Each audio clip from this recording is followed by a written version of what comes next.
지난주 일에 우리는 교회가 하나님께서 주신 참된 축복의 기관이라고 하는 사실에 대해서, 그리고 교회가 하나님의 축복을 받기 위하여 성령의 하나 되게 하신 것을 힘써 지켜야 한다는 사실에 대해서 함께 생각을 했습니다.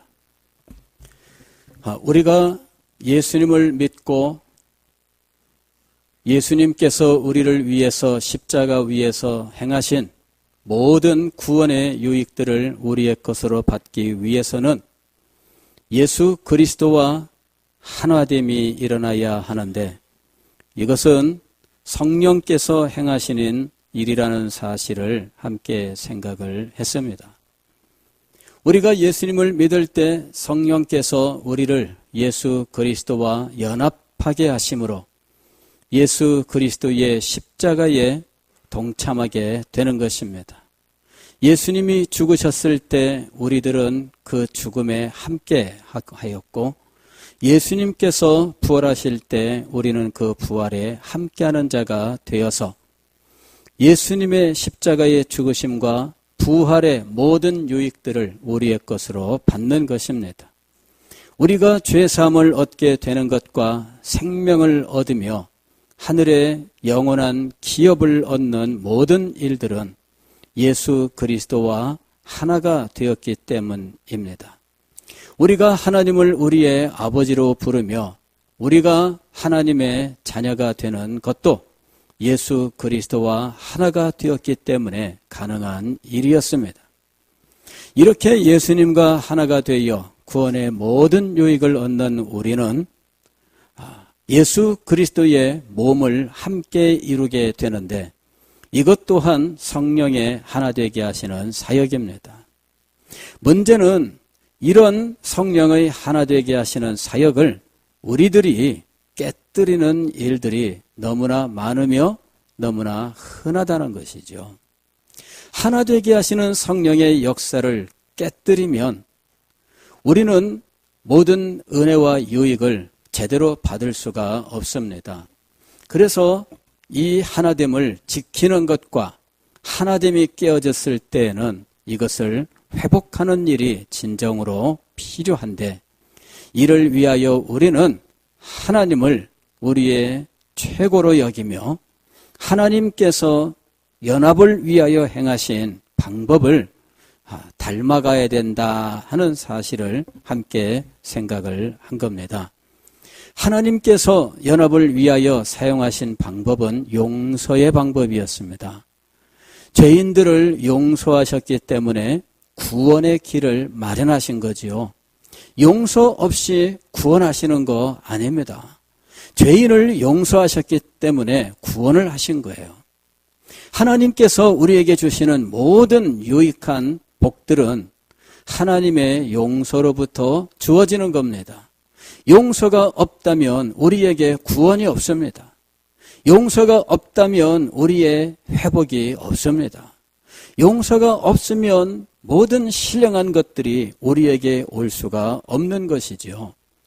그래서 우리는 하나님이 용서하신 것처럼 우리 또한 용서하는 자가 되어야 한다 하는 사실에 대해서 함께 생각을 한 겁니다. 오늘은 이 하나님의 방법인 용서에 대해서 조금 더 깊이 생각을 하면서 용서를 통하여 우리 교회가 회복되고 우리 가정이 회복되고 우리 사회가 회복되면서 하나님의 은혜로 충만케 되기를 간절히 소망합니다.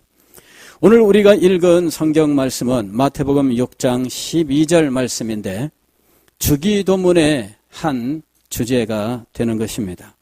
우리가 우리에게 죄 지은 자를 사하여 준 것 같이 우리 죄를 사하여 주시옵고. 주기도문은 신약성경 두 군데에 등장하는데, 첫 번째는 오늘 우리가 읽은 마태복음 6장에 등장합니다. 이것은 산상수훈의 한 부분입니다. 산상수훈은 이전에 여러분들에게 제가 강해한 적이 있는데, 그때 이 산상수훈을 가리켜서 하나님 나라의 헌법이라고 말씀을 드렸습니다. 하나님 나라의 헌법으로서 그 나라 백성들의 정체성, 팔복의 말씀을 통해서 하나님 나라 백성의 정체성에 대해서 말씀을 하시고, 하나님 나라의 백성은 지상에서 빛과 소금이라고 말씀을 드렸죠. 그리고 하나님 나라 백성들은 하나님 나라 법에 순종해야 하는데, 구약의 율법의 참된 정신을 따라서 하나님 나라의 법을 순종해야 할 것이며, 하나님 나라 백성들은 구제와 기도에 힘을 써야 하는데, 구제할 때 외식함으로 구제해서는 안 되며, 기도할 때에도 외식으로 기도해서도 안 됩니다. 증언부언에서도 안 되며, 골방에서 은밀하게 하나님 앞에 기도해야 하는데, 우리의 기도는 주기도문처럼 기도를 해야 하는 것이었죠. 그래서 이 주기도문이 하나님 나라 헌법의 일부분으로서 우리에게 제시가 되었던 것입니다. 두 번째로 주기도문은 마태복음 11장에 등장을 하는데, 제자들이 기도를 가르쳐 달라고 요청함으로 예수님께서 가르치신 것입니다. 주기도문을 어떤 분들은 우리가 기도할 때 기도의 모델이라고 말씀을 했습니다. 제자들이 왜 예수님에게 기도를 가르쳐 달라고 요청했을까? 예수님의 놀라운 역사, 그 이적과 능력을 보면서 예수님의 사역의 비밀은 바로 기도였다 하는 사실을 제자들이 발견하고 기도를 가르쳐 달라고 말씀을 드렸다는 것이죠. 그러나 성경을 조금 더 자세히 읽어보면 예수님의 기도의 비밀을 발견하고 자신들도 예수님처럼 능력 얻기 위하여 기도를 가르쳐 달라고 말씀한 것이 아니라는 사실을 알게 됩니다. 제자들은 세례 요한이 제자들에게 기도를 가르친 것처럼 우리에게도 기도를 가르쳐 달라고 요청을 합니다. 즉, 세례 요한은 자기 제자들에게 기도를 가르쳤다는 것입니다. 무슨 능력 때문에 가르쳤을까요? 무슨 소원 성취를 위하여 기도를 가르쳤을까요? 제자들에게 세례 요한이 기도를 가르친 그 의미를 알아야 예수님의 제자들이 예수님에게 기도를 가르쳐달라고 요청했던 의미를 알 수가 있습니다. 당시 기도라고 하는 것은 물론 하나님 앞에 소원을 아뢰는 것이지만, 그러나 어떤 단체, 어떤 공동체가 자신들이 무엇을 목표로 모여 있는지, 자신들이 무슨 일을 해야 하는지를 기도로 만들어서 다 같이 하나의 기도를 드리면서 자신들의 목적과 사명을 함께 나누었던 일을 알 수가 있습니다. 즉, 세례 요한이 자기 제자들에게 기도를 가르친 것은 제자들의 공동체가 무엇을 목표로 할 것이며 무엇을 자신의 사명으로 할 것인지를 가르쳤다는 말과 같은 것입니다. 즉, 제자들이 예수님에게 기도를 가르쳐 주십시오라고 말씀을 드렸던 것은 제자들의 공동체가 앞으로 무엇을 목적으로 살아갈 것인지, 무엇을 사명으로 살아갈 것인지를 가르쳐 달라고 요청을 한 것이라는 것입니다. 즉, 제자들은 자기들이 하나의 공동체로서 사명의 공동체요, 운명의 공동체라고 하는 것을 확실하게 하기를 원했던 것입니다. 즉, 예수님께서 주기도문을 가르치셨다는 것은 제자들의 공동체, 즉 오늘날 우리 교회가 무엇을 사명으로 하며 무엇을 목적으로 하는지를 가르쳤다는 거예요. 이 기도를 통해서 우리는 교회의 사명을 알게 되고 교회의 목적을 알게 되며 그리스도인으로서 우리들이 어떤 삶을 목적으로 하며 살아가야 하는지, 우리의 헌신의 모양이 어떠해야 할지를 주기도문을 통해서 알게 되는 거예요. 다시 말씀을 드리면 주기도문은 강령이 되는 것입니다. 강령. 강령이라고 하는 것은 크게 두 가지 뜻을 가지는데, 하나는 일의 으뜸이 되는 큰 줄거리입니다. 바리새인들이 예수님에게 찾아와서 율법의 강령이 무엇입니까? 라고 물었을 때 예수님께서 마음을 다하고 뜻을 다하고 성품을 다하여 주 너희 하나님을 사랑하라. 또 내 이웃을 내 몸과 같이 사랑하라. 이것이 선지자와 율법의 대강령이니라 하고 말씀하셨을 때 이것은 구약 성경 전체를 두 가지 계명으로 요약한 거예요.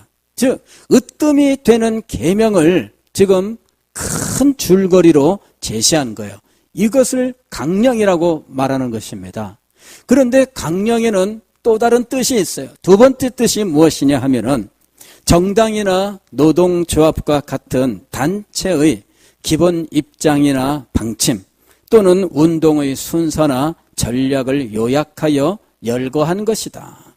즉 어떤 정당이나 노동조합에는 우리는 첫째 앞으로 이것을 우리의 사명으로 한다. 우리는 이런 일들을 하겠다. 이렇게 다짐하는 것들이 있습니다. 이것을 강령이라고 부르는 거예요. 이 강령을 달성하기 위한 것이 이 단체의 활동이에요. 단체는 무엇을 활동의 목표로 삼느냐? 강령을 성취하는 것을 목적으로 하고 있는 것입니다. 즉 주기도문은 하나님 나라 즉 교회의 강령이에요. 그러므로 이 교회의 모든 구성원들은 멤버들은 이 강령을 성취하기 위하여 헌신해야 되는 겁니다. 이 강령이 달성되어야 우리 교회가 비로소 자신의 사명을 완성하게 되는 거예요. 예수님께서 제자들에게 강령을 주셨습니다. 이것은 6가지 내용으로 되어 있는데 처음 3개는 하나님과 관련된 것들입니다. 이름이 거룩히 여김을 받으시오며 나라가 임하옵시며 뜻이 하늘에서 이룬 것 같이 땅에서도 이루어지이다. 이것이 오늘 우리 교회의 목적이에요. 이것이 이루어지는 것을 목적으로 해서 우리는 헌신의 삶을 살게 되어 있습니다. 하나님의 이름의 영광을 위해서 하나님의 나라가 이 땅에 이루어지기를 위해서 하나님의 뜻이 이 땅에 성취되는 것을 위해서 우리들은 날마다 기도하며 이것을 우리의 소원으로 삼고 헌신의 삶을 살아야 하는 것이죠.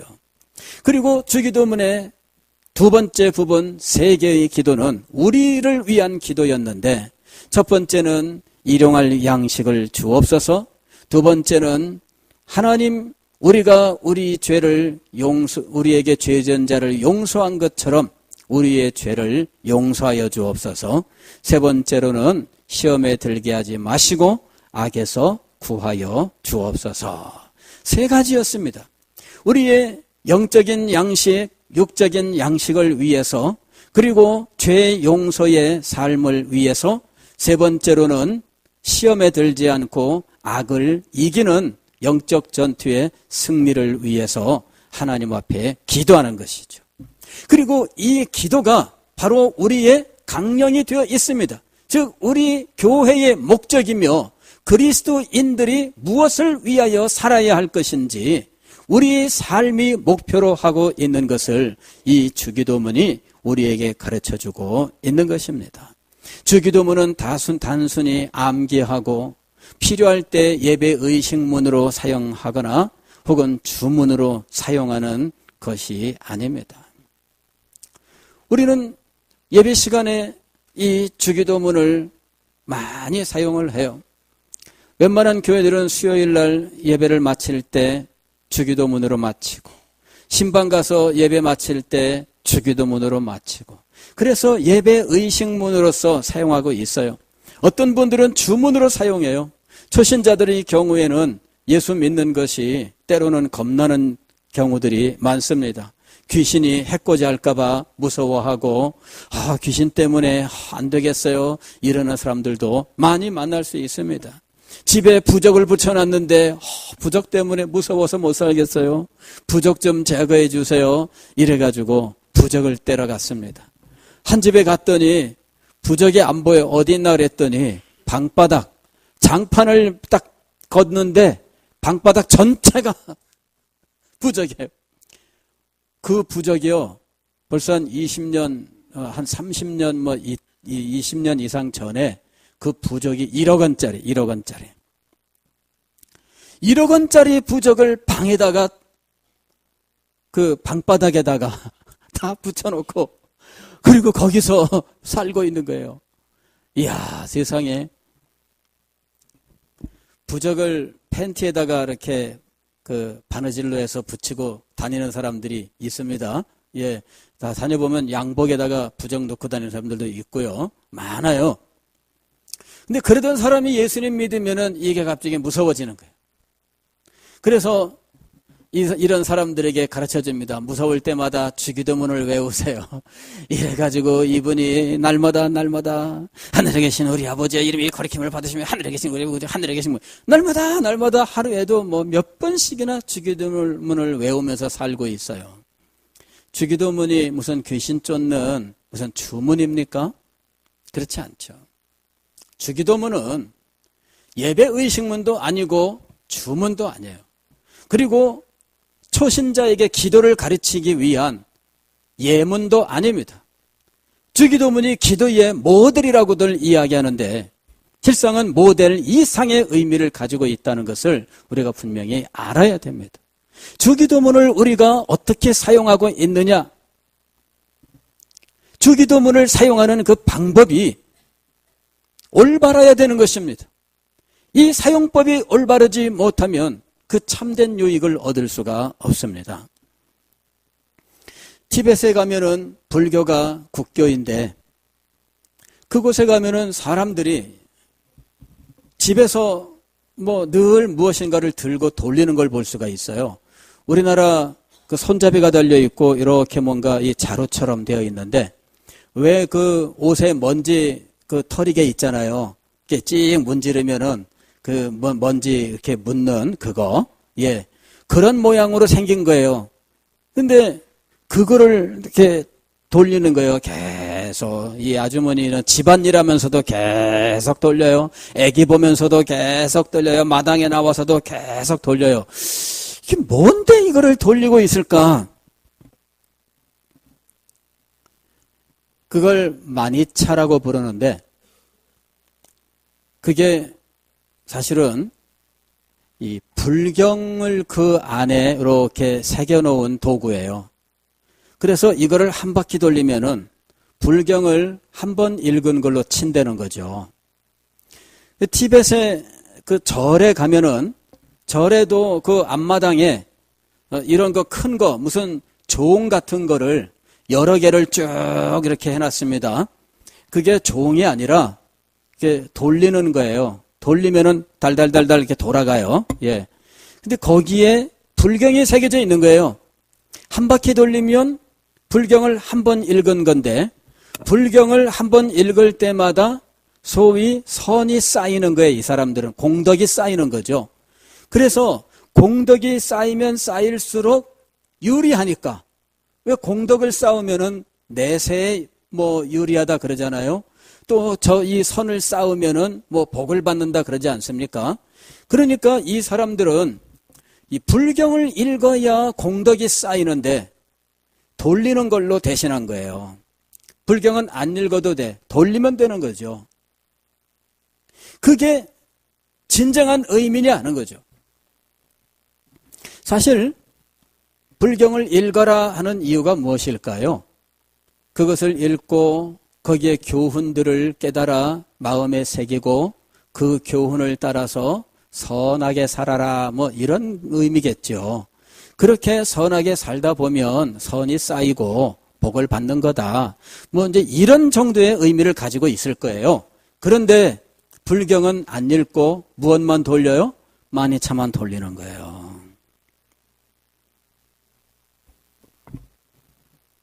어떤 사람은 그걸 보고 야 절묘하다. 어떻게 저렇게 기가 막힌 것을 개발했을까 이렇게 이야기를 해요. 그러나 본래의 정신을 살펴보세요. 본래의 정신을 살피면 그 정신이 어디 갔느냐 하는 거죠. 주기도문도 마찬가지예요. 우리들이 이것을 외우는 것만으로는 충분하지 않아요. 유창하게 외우는 것만으로는 충분하지 않아요. 어느 교회를 갔더니요, 예배 시간에 주기도문을 외우는데 얼마나 빨리 외우는지, 저는 빨리 외우기 경연대회 나온 줄 알았어요. 하늘에 계신 우리 아버지 이름이 거룩히 그러는데 제가 도저히 못 따라가겠는 거예요. 사도신경을 외우는데 전능하사 하면서 나가는데 막 그냥 저는 반밖에 못 했는데 벌써 아멘 그러고 끝나는 거예요. 야, 굉장히 빠르게 해요. 근데 무슨 우리가 주기도문이나 사도신경 빨리 외워서 뭐 하나님 앞에 무슨 복을 받는 무슨 도리가 있을까요? 진짜는 무엇입니까? 그 의미를 마음속에 깊이 새겨야 돼요. 그리고 이 주기도문의 기도, 그것이 우리의 삶의 목표가 돼야 돼요. 이 삶의 목표를 위하여 하나님 앞에 기도하고 이 삶의 목표를 위하여 우리가 살아야 되는 거예요.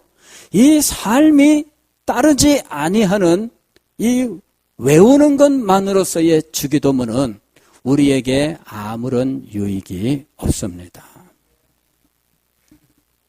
그런데 오늘 우리가 주목하는 것은 용서라고 하는 것이 바로 이 주기도문 속에 들어있다는 거예요. 다시 말씀을 드리면 하나님 나라의 헌법의 조항이에요. 용서는 하나님 나라 헌법 조항입니다. 다시 말씀을 드리면 용서는 교회의 대강령에 해당됩니다. 용서가 없다. 헌법 위반입니다. 대통령이 헌법을 위반하면 탄핵을 당하게 돼 있어요. 그리스도인이 하나님 나라의 헌법을 위반하면 어떤 일이 일어날까요? 용서는 하나님 나라의 헌법입니다. 헌법을 지키지 않아요. 그러면 그리스도인들이 어떻게 되겠습니까? 여러분, 용서는 윤리 덕목이 아닙니다. 착한 사람이 보여지는 착한 사람의 특성도 아닙니다.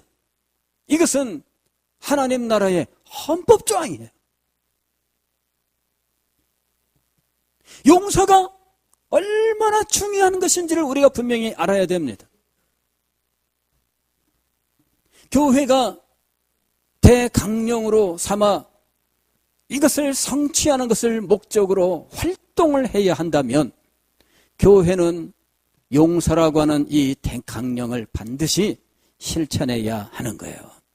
교회라고 하는 추상적인 기관이 실천하는 것이 아니라 교회를 이루고 있는 지체인 우리 모두가 실천해야 되는 겁니다. 교회라고 하는 어떤 기관, 이거는 인격체가 아니에요. 그것이 성취하는, 그것이 용서하는 것이 아닙니다. 누가 용서하는 거예요? 교회를 이루고 있는 우리가 용서하는 거예요. 그것이 용서인 것입니다. 하나님께서 용서를 통하여 죄인들을 구원하셨습니다. 하나님께서는 잘못 행한 자를 회복시키기 위하여 먼저 용서하셨습니다. 하나님께서는 사랑을 위하여 먼저 용서하셨어요. 용서를 통해서 하나님께서 얼마나 놀라운 일들을 이루셨는지를 우리가 알아야 됩니다. 하나님께서 인간을 창조하셨을 때 인간은 하나님과 친밀한 교제의 삶을 살도록 창조하셨어요. 하나님과 인간의 관계, 이것은 정말 아름다운 관계였어요. 그런데 인간이 범죄함으로 타락하게 되었는데 그때 이 아름다운 관계가 그만 깨어지고 말아요. 이 관계가 깨어지면서 우리는 우리의 삶의 모든 관계가 함께 깨어지게 돼요. 마치 트라이앵글이 있어서 줄로 끈이 이렇게 달려 있잖아요. 그 끈을 붙잡고 막대로 땡 때리면은 맑은 소리가 납니다. 땡, 땡, 땡. 아주 맑은 소리가 나요. 그런데 이 줄이 탁 끊어졌어요. 그러면은 트라이앵글이 밑으로 뚝 떨어집니다. 이 떨어지는 것이 타락이에요. 떨어져서 박살이 났습니다. 그래서 모든 것이 다 엉망이 되어버린 거죠. 자, 요 세 관계, 하나님과의 관계에 달려있는 요 세 관계가 무엇이냐면, 첫 번째는 나예요. 나 자신이 깨어져요. 나는 난데, 나도 나를 모르겠어요. 나도 내 마음을 내 마음대로 못하겠어요. 우리들 그런 고백하잖아요. 내 마음인데 왜 내 마음대로 안 될까? 이것이 좀 더 심한 상태가 뭐냐면은 정신적인 여러 가지 문제들이죠. 현대 심리학자들은, 현대인들은 모두 정신적인 문제를 갖고 있다고 이야기를 해요. 이게 뭐냐면은 나 자신이 온전치 못하다, 그 얘기입니다. 내가 온전치 못해요. 나는 나인데 내가 내 뜻대로 안 살 수가 없어요. 내 마음도 내 마음대로 못해요. 이것이 나예요. 이렇게 무너진 것, 이것이 바로 현대인이다 그랬는데, 이게 어디 현대인입니까? 인간입니다. 이것이 바로 인간이에요. 그런데 하나님과의 관계가 깨어지고 나 자신이 깨어졌는데, 나와 함께하는 너라고 하는 인격적 관계가 깨어져요. 즉 나와 너라고 하는 이 모든 인간 관계, 이게 너예요. 현대 사상가 중에는 나와 너라고 하는 책을 써서 현대인을 분석한 일이 있는데, 이 나와 너라고 하는 것이 정상적인 인간 관계인데, 이 나와 너가 나와 그것의 관계로 변화되었다라는 거죠. 그것이라고 하는 것은 이용할 수 있는 사물, 이용의 대상이란 말이에요. 그러니까 인격 관계가 아니라 유익을 주면 좋고 유익하지 않으면 버리는 이러한 어떤 이 대체 가능한 이런 사물과 같은 관계로 변했다는 거죠. 이것이 현대인의 비극이라고 이야기를 해요. 그러나 이것은 현대인의 비극이 아니라 인간의 비극입니다. 인간관계가 철저하게 유익을 주느냐 주지 않느냐로 규정되고 있다는 거죠. 인맥을 만들어라. 인맥 만들기는 무엇이냐면 유익을 창출하라 이 말입니다. 인맥을 만드는 것은 인간적으로 서로 사랑하는 관계를 만드는 것을 목적으로 하지 않습니다. 인맥 만들기는 나한테 유익을 주는 이런 대상들, 그런 것들을 많이 만들으라는 이야기예요. 이건 벌써 인간관계의 깨어짐을 적나라하게 보여주고 있는 거예요. 나와 너의 관계의 깨어짐, 이 비극이 우리가 살펴보았던 아담의 가정의 비극입니다. 형제 사이도 나와 너 인격관계, 사랑의 관계가 되지를 못해요. 나에게 유리하냐 불리하냐로만 판단합니다. 교회 안에서 이런 나와 너의 관계가 이루어지지 않는다면 어떻게 될까요? 성도의 교제가 아름답게 이루어지지 아니하고 나와 너의 관계가 아닌 유리하냐 불리하냐 이런 관계로만 파악하고 있다면 여러분, 이 교회가 정상적인 교회가 되겠습니까? 타락의 결과 하나님과의 관계가 깨어지면서 나는 나도 내 마음대로 못하는 존재가 되어버렸고, 나와 너의 인격적인 관계도 깨어져 버렸고, 나와 그것, 즉 세상과의 관계도 온전하게 되지 못합니다. 세상을 개발하면 개발할수록 우리에게 유익을 주는 듯 하지만, 그러나 이 유익과 더불어 우리의 생존과 우리의 존재 자체를 위협하는 재앙들이 항상 따라오는 거예요. 환경 파괴, 그로 말미암은 환경의 역습, 이런 것들이 언제나 우리에게 찾아오는 것이에요. 개발을 하면 할수록 우리는 더 편리함을 얻겠지만, 그러나 언제 우리에게 재앙이 올지 모르는 이러한 불안 가운데 살아갈 수밖에 없다는 거예요.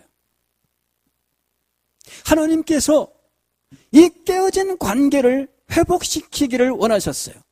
그런데 이 깨어진 관계를 회복하는 방법은 사랑과 용서인 것이에요. 사랑과 용서는 사실은 한 몸입니다. 동전의 한 몸과 같이 겉으로 보면 사랑인데 뒤집으면 용서예요. 요 용서를 뒤집으면 사랑이 나와요. 그래서 사랑과 용서는 계속 뒤집으면 사랑이 나오고 뒤집으면 용서가 나오고 이걸 뒤집으면 사랑이 나오는 이런 양면 관계를 이루고 있어요. 즉 본래는 하나입니다. 본질적으로 하나예요. 당신을 깊이 사랑합니다. 그러나 용서는 못합니다. 이거는 말이 안 되는 거예요. 용서해야 사랑하고요. 사랑하면 용서합니다. 예, 이것이 항상 함께 맞물려 가게 돼 있어요. 예, 사랑하면 용서하게 돼 있어요. 사실은 사랑하는 자가 용서하는 겁니다. 예, 사랑하는 자가 용서하는 거예요. 더 많이 사랑하는 자가 용서하는 법입니다. 예, 그런데 용서하는 자가 또한 사랑하게 돼 있어요. 신기하게도 난 사랑하지 않아. 그러는데 여러분 용서하고 나면은 사랑이 흘러나오게 돼 있어요. 신기하죠? 이게 원래 서로 한 몸이기 때문입니다.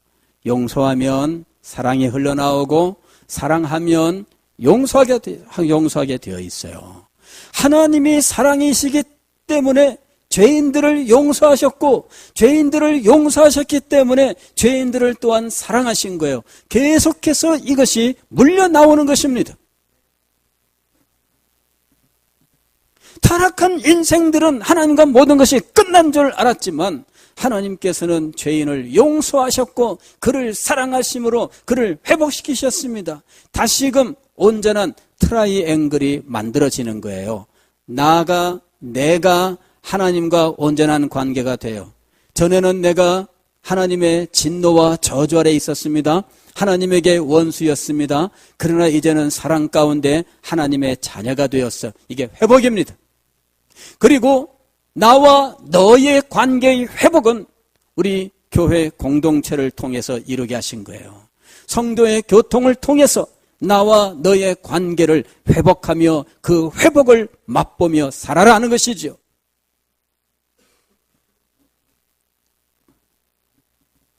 하나님이 먼저 우리를 용서하시면서 그 용서를 통하여 우리에게 사랑을 증명하시면서 우리 또한 용서와 사랑으로 나와 너의 관계를 회복하고 용서와 사랑으로 자연과의 관계를 회복하여 이 땅에 하나님의 영광스러운 나라를 이루게 하셨던 겁니다. 용서는 인간적인 덕목이 아닙니다. 도덕적으로 우리에게 권하는 바람직한 특성이 아닙니다. 착한 사람이 보여주는 착한 사람의 특성이 아닙니다. 이것은 하나님으로부터 나오는 하나님의 거룩하신 성품인 거예요. 이 하나님의 거룩하신 성품 속에서 죄인들이 구원을 받고 그의 무너졌던 삶이 회복되며 깨어졌던 모든 관계가 회복되면서 정말 하나님께서 주시는 참된 복을 받아 누리게 하셨던 겁니다. 성도 여러분, 용서가 얼마나 거룩하며 얼마나 영광스러운 것인지 우리가 알아야 돼요.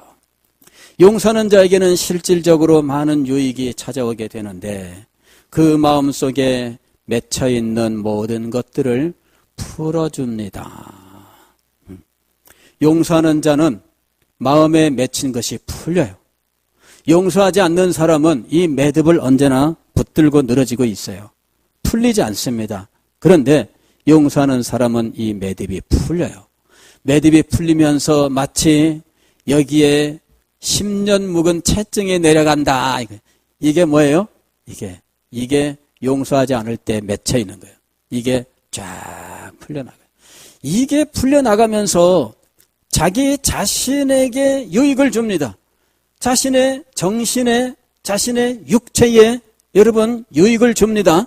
용서하는 사람은 그 정신이 아주 여유롭게 되고 그 정신에 얼마나 산란하고 복잡하고 고통스럽고 맨날 그거에 시달리고 있는데 용서하는 사람은 이런 것들이 풀리게 되어 있어요. 용서하면 막혀있는 물꼬가 열리게 되어 있어요. 여러분의 삶에 맺혀있던 부분들이 열리게 됩니다. 용서는 우리의 삶에 직접적으로 유익을 주고 있어요. 우리의 정신에 유익을 주고 우리가 행하는 일에 유익을 주게 되어 있습니다. 하나님은 이 거룩한 용서를 통해서 우리들이 한량없는 유익을 얻어 살게 하신 거예요. 우리의 삶을 위하여 용서가 답입니다. 맺혀있는 우리의, 막혀있는 우리의 모든 것들을 해결하는 답은 오직 용서인 거예요. 용서는 우리의 영적인 삶에 유익을 줍니다. 하나님 앞에 예배할 때 용서하는 자는 하나님께 드리는 예배가 상달될 거예요. 용서하지 않는 자는 하나님 앞에 예배는 드리나 상달되지 않을 것입니다. 용서하는 자의 기도는 하나님께서 들으시고 응답하실 것입니다. 여러분, 용서는 우리의 영적 유익을 위하여서 하나님께서 주신 놀라운 은혜인 거예요. 용서에는 이것보다 더 크고 놀라운 비밀이 있어요. 우리는 하나님의 형상대로 지음을 받았는데 우리는 하나님을 닮은 존재입니다. 타락함으로 이 하나님의 형상이 왜곡되었어요. 찌그러졌어요. 제 모습을 상실했어요. 제 모습을 상실한 이 형상으로는 하나님의 영광을 나타낼 수가 없습니다. 그가 드러내는 것은 찌그러진 거, 망가진 거, 비틀어진 거, 왜곡된 거, 이런 것밖에 보여주지 못해요. 그런데 우리가 예수님을 믿고 죄사함을 얻고 새 생명을 얻으며 구원을 받으면 하나님의 형상의 회복이 우리에게 일어납니다. 하나님을 닮아가는 삶을 살게 됩니다. 우리가 오늘 마태복음 6장 12절에서 보는 것이 바로 그거예요. 뭐라고 되어 있습니까? 우리가 우리에게 죄 지은 자를 사하여 준 것 같이 우리 죄를 사하여 주시옵고.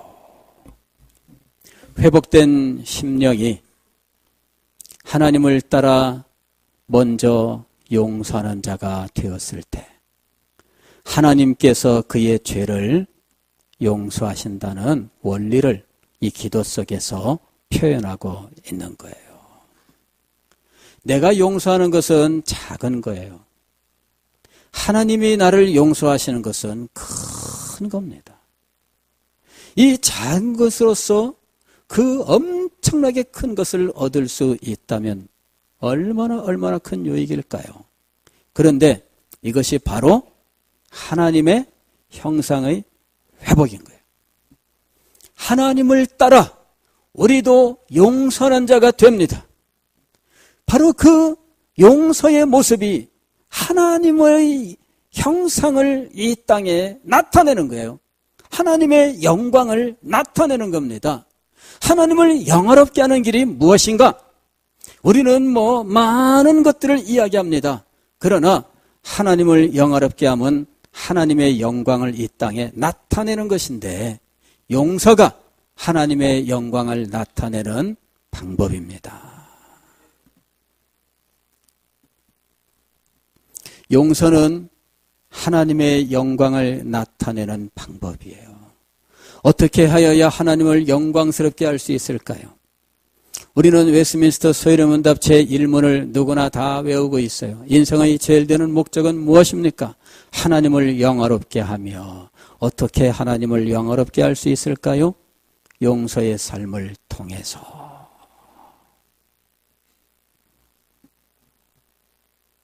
용서는 도덕적인 특성이거나 착한 사람의 특성이 아니에요. 하나님의 영광이에요. 하나님의 영광. 이게 용서예요. 용서 속에서 하나님의 영광이 찬란하게 나타난 것처럼 오늘 우리가 용서의 삶을 통해서 하나님의 영광을 나타내는 삶을 살게 되는 겁니다. 그러므로 용서하세요. 누구보다 많이 용서하세요. 누구보다 자주 용서하세요. 용서하는 자만이 하나님을 영광스럽게 할 것이며 용서하는 자만이 하나님을 참되게 경배할 것이며 용서하는 자만이 기도의 응답을 받을 것입니다. 용서하는 자의 정신세계가 건강하게 될 것이며 용서하는 자의 삶이 막힌 모든 것이 열리듯 물꼬가 열려서 형통하게 될 것입니다. 이 놀라운 은혜를 받아 누리는 우리들, 이 놀라운 은혜가 충만한 우리 교회가 될 수 있기를 주의 이름으로 축원합니다.